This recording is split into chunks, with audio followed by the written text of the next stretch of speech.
It's finally here! Yeah, I got nothing.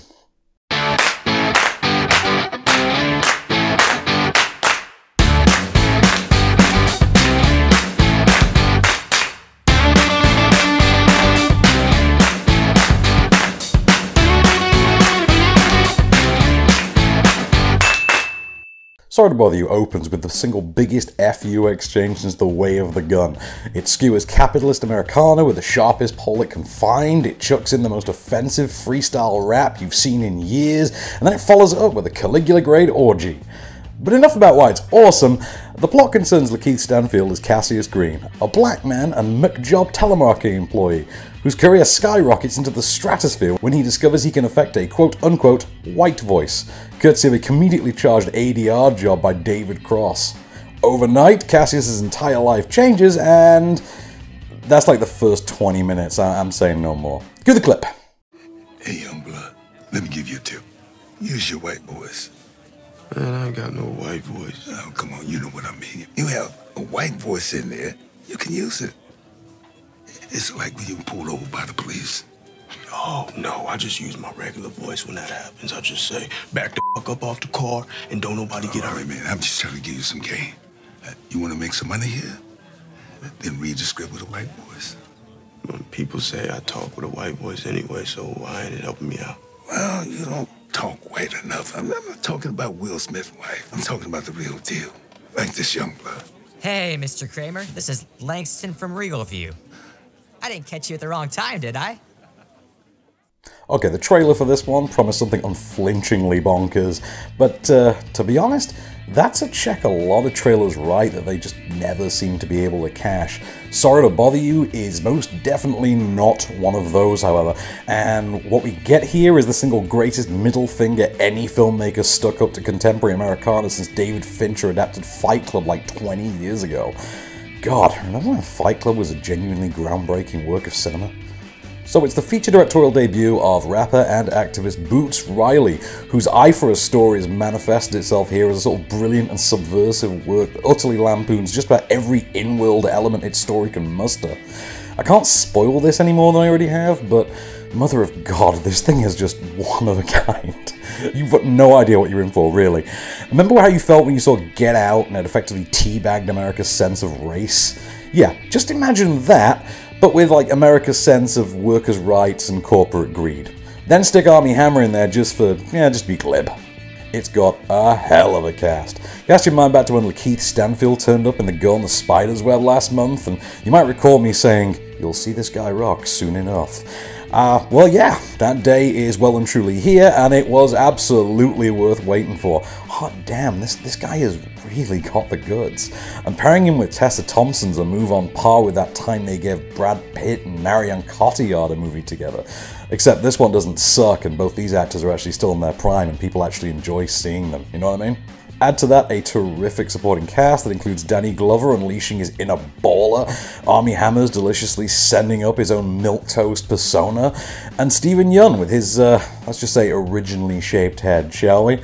You've got something genuinely terrific. Everyone's in on the gag, that gag of course being Riley's decidedly unique tone and sensibility, and you're going to be hard-pressed to pick a favourite performer from a movie that's, well, absolutely stuffed with just brilliantly madcap performances.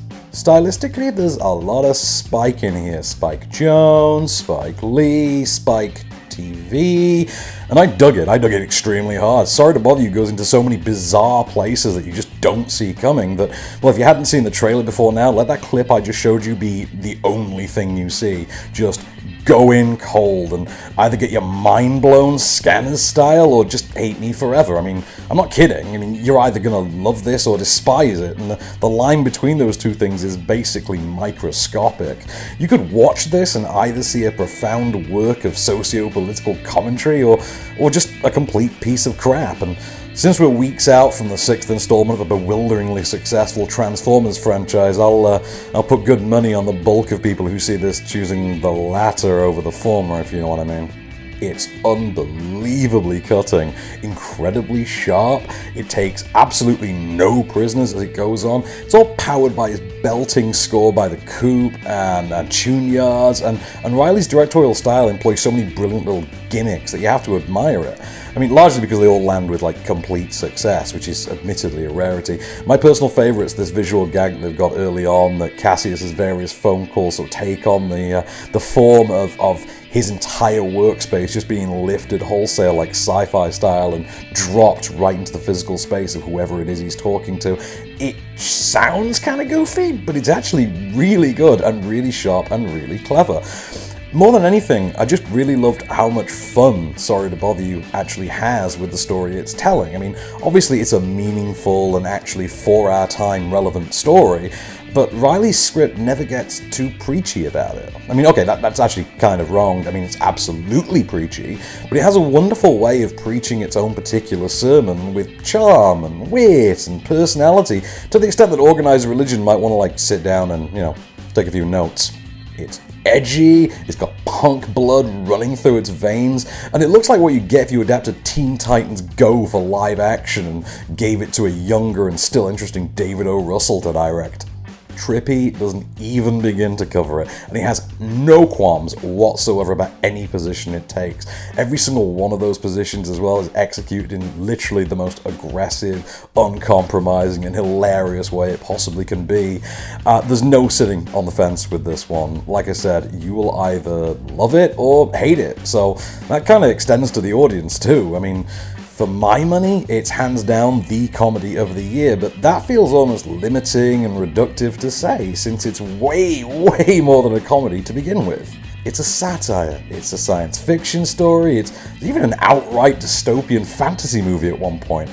But you're gonna have to see it for yourself if you want anything close to an explanation for any of those descriptions, because I ain't ruining it for you. I will say, though, that I personally didn't know those things going in, and hot damn, I mean, wow, I just did not see any of that coming, really. I went in expecting, at best, being John Malkovich, and yeah, this is a lot more than that, most definitely. I had an absolute blast with this, so I'm giving my experience of watching it like 4-star pounding. Having said that, though, and to reiterate kind of the biggie with this one, it is not for everyone, not even slightly. You could see this and consider it the worst thing you've ever seen, and if you do, hey, you know, I completely understand. Maybe if I hadn't been in, you know, just the right mood at just the right time when I saw this, I'd probably be right there with you. Whatever you make of it, though, it's a unique and very distinctive vision from a unique and very distinctive voice, which is something we kind of need more of in mainstream cinema. I mean, at least in as much as you could actually call this mainstream, I guess. Just see it. I mean, it's a real water cooler movie at the very least. Also, quite a unique movie, but not quite in anywhere near as awesome a way, is Await Further Instructions, which is out this week. This is a sort of limited location British horror thriller from Johnny Kevorkian. It's about a 20-something guy who takes his girlfriend home to meet his estranged family over Christmas, you know, as you do. No sooner have they got there, though, than there's an unseen incident that has their entire house quarantined, and there's a warning piped through the TV that tells them to, wait for it, await further instructions. Not just a clever title. The first 2 acts of this are pretty great, but it very quickly descends into a sort of late David Tennant Doctor Who kind of territory with the 3rd act, its big reveal. A reveal, incidentally, that the poster on my right here more than a little gives away. I mean, seriously, how inept a marketing strategy is that? Anyway, so the movie otherwise is pretty, you know, decently average on balance. David Bradley steals it early on, doing his 8th or 9th variation on Crabby Old Dude. And Sam Gittins and Neri Ike make for a pretty likable pair of leads. It's a 2-star movie, to be honest, largely because of that 3rd act, but if they'd stuck the landing, it really could have been a 3.